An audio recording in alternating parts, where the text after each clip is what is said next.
Because the theme of our evening is the book, I started thinking about what makes a book, and it seems to me that thematic unity does. So I'm going to read a few poems that go together from the book that I'm almost done with.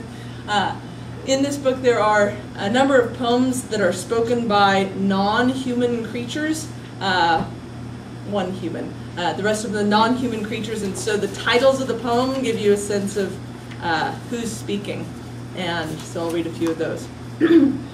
Wrecking Ball. With what stern determination I love that wall. Its red height so certain I must fling myself at it, an erratic embarrassment of a fling, chain wobbling through my drunk parabola to kiss the brick. Can I help it that I kiss with all my force? Nuzzled to dust, all my beloveds must wish to have gone unregarded. What do I wish for? The end of love.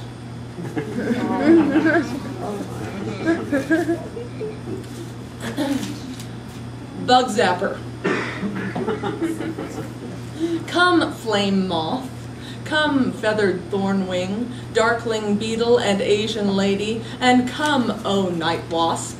Swift through the soft air fly to where I hang allurement. I am caged moon. I am firefly phosphorescence slow gracing to the roof tree. I am anything but this low-watt hum, this dim fluorescent sham slung rusting from the rain gutter, cord rubbed raw to the next rain's sputter, short out and dark. When you arc from the ether to my electrical field, I am ethereal, something worth steering for. And if, when you reach me, you should vaporize, well, that's what we celestials do. We firework, we meteor in streaks, lit up like a house afire, like bad wiring on rotten wood. My brief lovelies, let us spark while we can. I feel a hard rain coming on.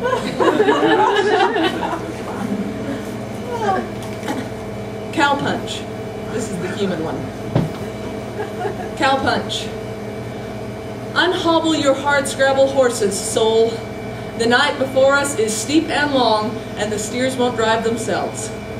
They moan in the gloaming, and clack horns one to another's as to the comfort of fence posts. Their nerves are barbed wire. Footsore and far from pasture, we fret a course across the endless range, the sage flats, a gray disorientation of spooks and noise to all horizons. I, with my whistle, my whip-crack consistency, am their only known thing, and they will follow me anywhere.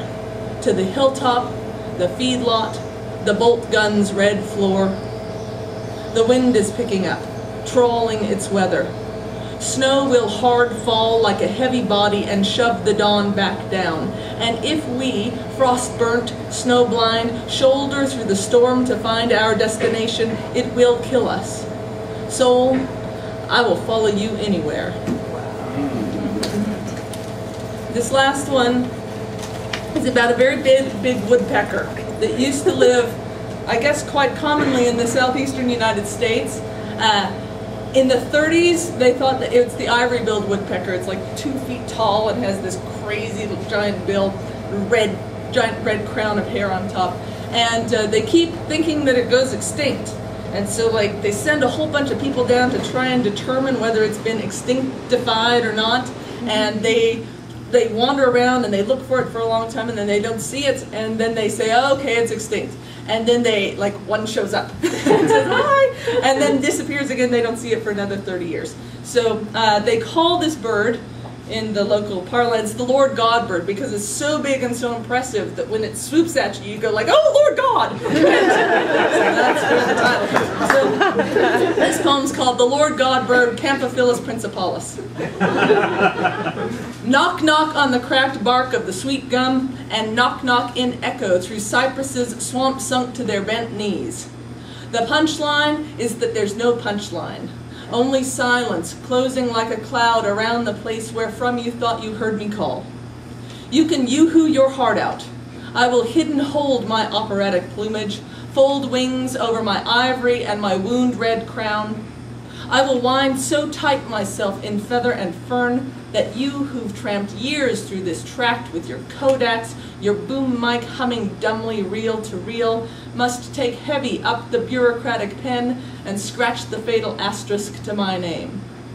Then, when you've closed your logbook and loaded your John boat with all those unconsoling tools, then will I swoop the Spanish moss, my white wingtips aflash in the canopy like the world's last morning, and jaw my tin horn squawk from trunk to trunk.